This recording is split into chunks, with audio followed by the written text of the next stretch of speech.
दुर्योधन को अपनी सेना पर गर्व भी था और भरोसा भी। जहां पिछले श्लोक में उसने पांडवों की ताकत गिनाई, वहीं अब वह अपने महारथियों का नाम लेकर अपने गुरु द्रोणाचार्य को यह दिखाने की कोशिश करता है कि उसके पास भी बलवान योद्धा किसी से कम नहीं है। आइए जानते हैं भगवत गीता अध्याय 1 श्लोक 7 का गहरा संदेश। अस्माकं तु विशिष्टा ये तान् निबोध द्विजोत्तम नायका मम सैन्यस्य संज्ञार्थम तान् ब्रवीमि ते। हिंदी अनुवाद।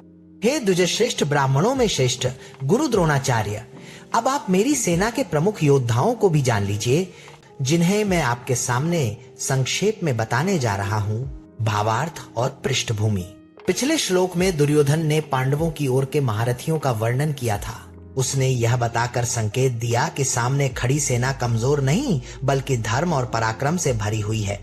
लेकिन अब इस श्लोक में वह बातचीत का रुख पलटता है। वह द्रोणाचार्य से कहता है, गुरुदेव, आपने पांडवों की सेना देख ली, अब मेरी ओर भी ऐसे योद्धा खड़े हैं जो असाधारण हैं। मेरी सेना के ये प्रमुख नायक किसी से कम नहीं हैं।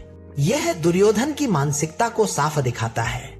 एक तरफ उसके भीतर पांडवों की ताकत का भय है, दूसरी तरफ वह अपने गुरु को और खुद को यह विश्वास दिलाना चाहता है कि उसकी सेना भी उतनी ही मजबूत है।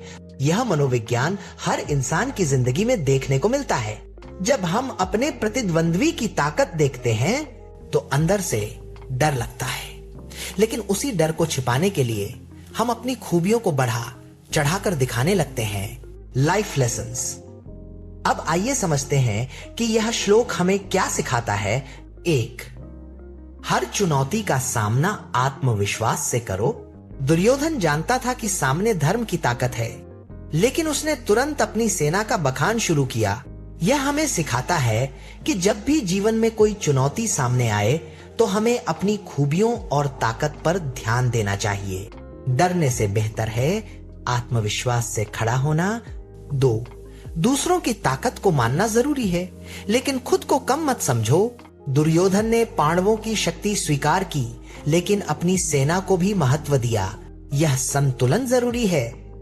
हमें दूसरों की क्षमताओं का सम्मान करना चाहिए, लेकिन कभी यह नहीं मानना चाहिए कि हम कमजोर हैं। 3.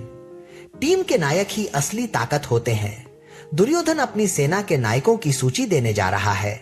इसका संदेश है कि किसी भी संगठन, परिवार या समाज में कुछ ऐसे लोग होते हैं जो दिशा दिखाते हैं, नेतृत्व करते हैं।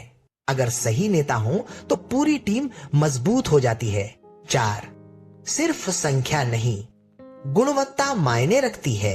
कौरवों की सेना संख्या में पांडवों से कई गुना बड़ी थी, लेकिन दुर्योधन जानता था कि केवल भीड़ से जीत नहीं मिलती, बल्कि असली फर्क महारथियों और उनके नेतृत्व से पड़ता है। यह हमें बताता है कि हमारी जिंदगी में भी भीड़ या रिसोर्सेज ज्यादा होना जरूरी नहीं, बल्कि सही सोच और नेतृत्व ही असली जीत दिलाता है। Motivation of thought.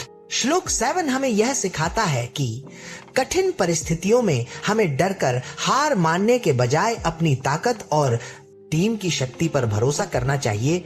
दूसरों की क्षमता को स्वीकार करना बड़प्पन है, लेकिन खुद को कम समझना कमजोरी है। दुर्योधन ने पांडवों की ताकत देखी, डर भी गया, लेकिन तुरंत अपनी सेना की मजबूती याद करके खुद को और अपने गुरु को आश्वस्त करने लगा। यही जीवन का बड़ा सबक है। डर को स्वीकार करो, लेकिन उसे आत्मविश्वास से हराओ।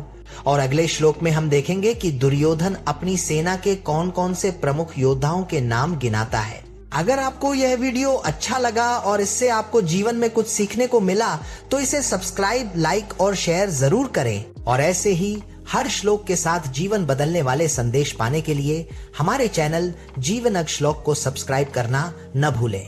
आपका एक छोटा सा सपोर्ट हमें और भी अच्छा कंटेंट बनाने की प्रेरणा देता है।